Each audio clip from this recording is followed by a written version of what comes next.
Alrighty, what's happening, my people?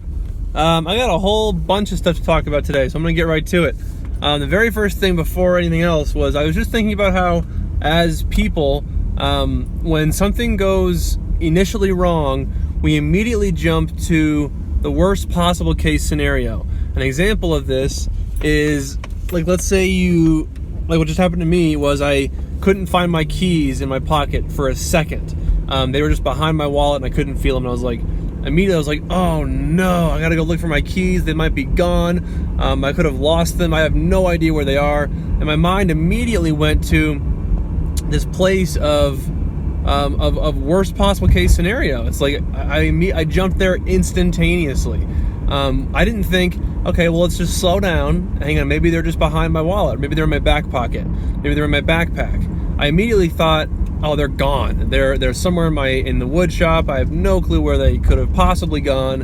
And I didn't like panic, but I just jumped to that conclusion way too fast. And this sun is blasting me and I don't like it at all.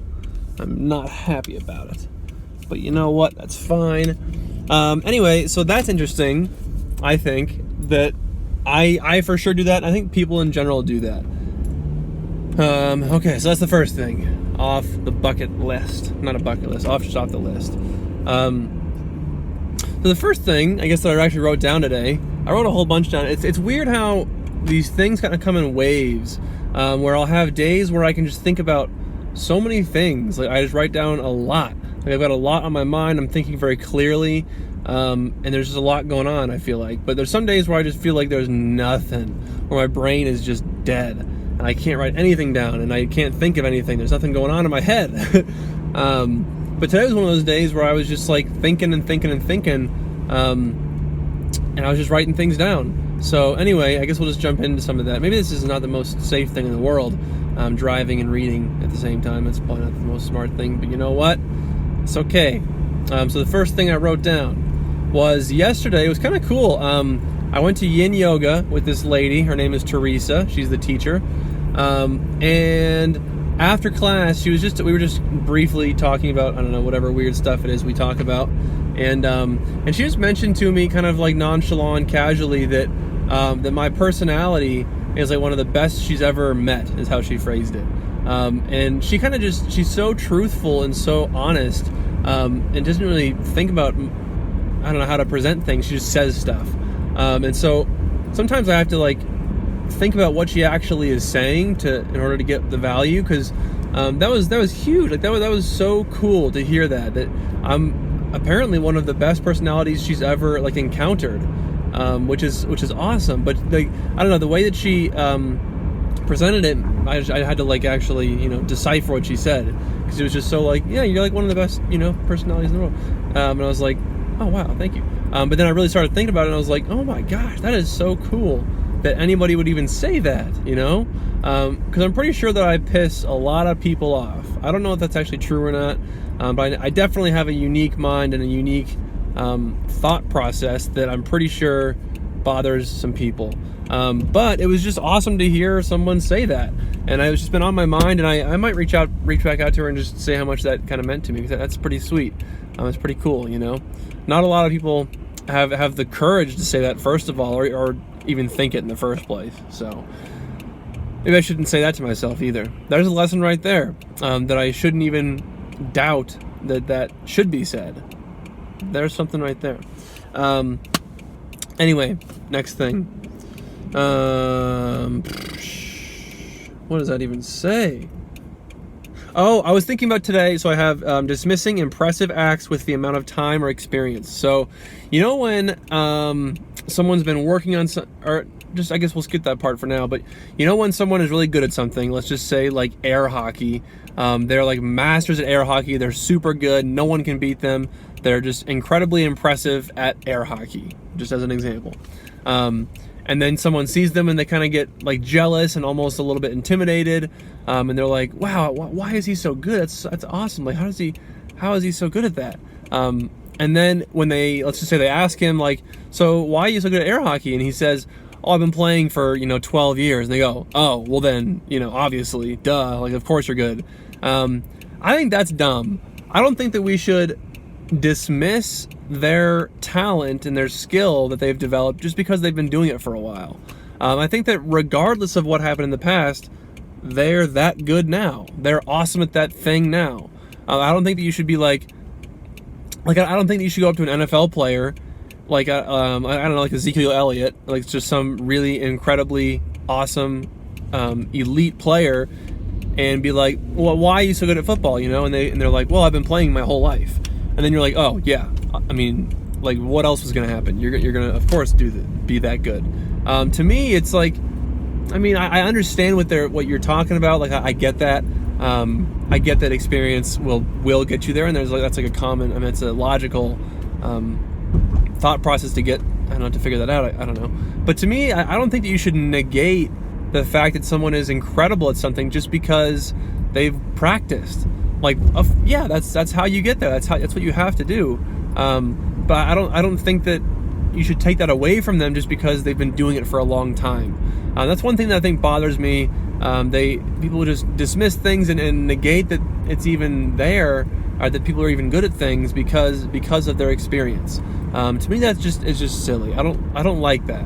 I think you should just take it for what it is and just be like, yeah, they're awesome at this. That's it. That's the end of it. I don't care how long you've been playing, because some people have to, I don't know, practice things for decades until they get it, and some just pick it up in, I don't know, a few months. It just depends on the person. And so that's what we're thinking about too, is that everyone's different, you know. I mean, practice is certainly necessary, and you have to work for certain things, you know. I don't want to dive in too deep to that whole thing. Wow. But you know what I'm saying. So that was that one. I got a few more things, I think. I don't want to crash. Wow. I had an interesting analogy thought today. So at work, we have these orbital sanders. It's like this little circle with it spins in a circle. It's a circle pad, like a circle piece of sandpaper, that you put on this sander, and it spins the paper, and and it sands stuff. Well, on those sanding discs, there are a bunch of little holes poked in it that suck in air through a vacuum. So you just hook up a vacuum to it, and it pulls in air, and those holes in the pad, in the sandpaper disc, allow the vacuum air to actually work, to pull through the dust. Anyway, I was thinking about how when you have to change out the paper, you pull off the piece of paper, the little disc, and then to put one back on, you're supposed to like line the holes up, because the sander has holes and the paper has holes too, and you kind of like line those holes up so that there's a free pathway, like a free passage, and you're supposed to line them up so that works. But I was just thinking about today, there's a kind of a cool analogy where if you try to line up all the holes at the same time, it ends up being really hard and kind of confusing, and it doesn't really work that well. So if you're focusing on every single hole, there's like probably 50 holes on these things. And if you're looking at every single hole, it's kind of like, oh my gosh, how do I even do this? And you work, it's way harder. What I've tried doing is there's these larger holes on the perimeter of the disc. And if you focus on just like 3, like if you narrow down your focus to just a couple, like, a couple holes or a few holes, and you just make sure those 2 or 3 are good, then the rest of them will line up. And I thought that was an interesting analogy, because I think that if you're trying to focus on too many things in just life, then none of them really end up going that well. You're not very invested in any of them. But if you narrow down your focus to just 1 or 2 or 3 things, or just more narrowed down, more tunnel visioned a little bit, then I think the rest of your life will just kind of unfold the way it's supposed to, and things will line up the way that they should. So that was kind of a cool analogy. I hadn't really ever thought about that until today, but hopefully that analogy made sense, because I think it's kind of cool. Anyway, I think I have one more thing. Hang on. Oh God. I got a few more things apparently. Let's see here. So I was listening to a podcast today at lunch, and it was talking about like just relationship stuff, and I don't know, communication, and just emotions and all these things. So I'm still researching all that stuff. So anyway, did some more learning today on that. So I learned that it's not easy to ask for what you want. That sounds simple, like, hey, I want some peanut butter. Can I have some peanut butter? That's simple, but I think that it gets tricky quick when you're talking about somebody else, another person. 'Cause I think that, I don't know if it's men especially, but I think just people have a hard time. One of the reasons it's hard to ask for what you want is because sometimes you don't even really know what you want. Like you feel distraught, you might feel like you're not quite getting what you want, but you don't really know what that thing is. You don't really know what you do want. And that's certainly been the case for me, I think, in a lot of instances where I feel like I needed something else. I felt like some tension, or I just felt something wasn't quite right, something was kind of off a little bit, but I wasn't sure really what it was. I didn't really know what to ask for or what I even wanted, and that's tricky because, well, that's it. It's just tricky because that's just weird. Like, how do you ask for what you want when you don't know what you want? So I need to do, I think, some more learning on all of that. But anyway, that was an interesting thought I learned today. The other kind of thing that I've talked about before with, I don't know, just people, is when I'm with somebody, I'm talking to a human and they're right next to me or across from me, whatever. I want them to be here with me, and same vice versa. I want to be here with them. Like when I'm talking to somebody, I don't want them to be half texting somebody else, half talking to me, because then it makes me feel neglected. It makes me feel like I'm not worth their time. And say it goes both directions though. So when I'm with somebody, I make an effort. I make a really conscious effort. I need to do better at this, I think, to be with them, to maintain eye contact and look, like physically look towards them and keep my direction towards them, and not just bail and look at my phone and just start texting away. That to me feels super rude. I don't think that's respectful. I don't think that that's the right way to handle a communication with anybody. So being really with somebody and not distracted, and you're fully engaged. I was listening to, I was watching. Oh no, what's his name? Tony Goggins? No, David Goggins, I think. Is it David Goggins? I think it's David Goggins. The marathon guy, the pull-up guy. I think it's David Goggins. Anyway, I was watching a YouTube interview, and he was just talking about how you could just tell he was just so focused and so dialed in to his interviewer, and he even said, like, I'm here with you right now. Like, this is me and you. My phone isn't even on me. This is our time. I'm here with you. I'm present. And I think that's awesome, because I think that when you're that focused on somebody or something, good things happen. So anyway, that's something I want to work on. That's a kind of a cool thing that I'd like to get better at, and I think that we all probably need it, especially now in today's day and age. So that was that. And 13. Ooh boy, I think I might save this for tomorrow. No, I'm gonna do it. I'm gonna do it now. Okay, so I also wrote down, why does meditation work? This is also part of the podcast. So, okay. They were talking about how when you're in a relationship with somebody, whether it be whatever kind of relationship it might be, the reason that you feel, uneasy or distraught or whatever, I think that they're basically talking about the reason that is because it's not predictable. Like you're not sure what's going to happen next. You don't really know what to expect. And so the reason that they were talking about this whole meditation thing, it's kind of another analogy.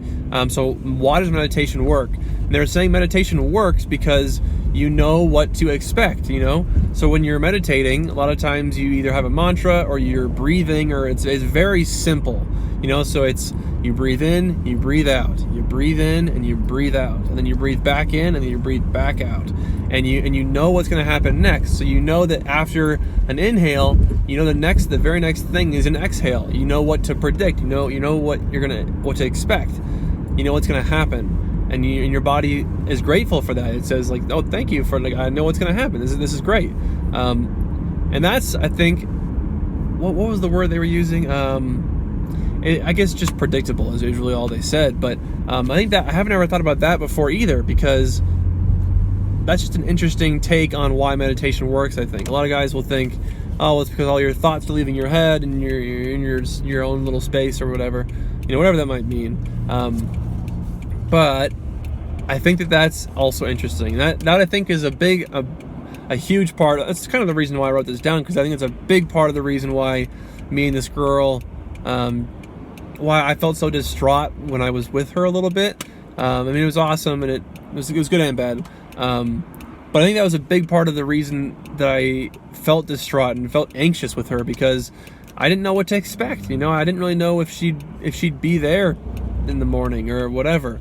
I didn't know what to predict, and I didn't really know how to anticipate anything. It all felt just so sporadic and just like helpless. I was like, I don't know. Hopefully this works out, or hopefully she actually is here tomorrow, or hopefully she still feels this way. Whatever. It wasn't predictable, and it wasn't. I couldn't anticipate anything really, and that's why I felt so anxious. I think that's part of the reason I felt so anxious, and part of the reason I felt so distraught and kind of like uneasy sometimes. Anyway, this might be my longest video of all time, but that's basically it.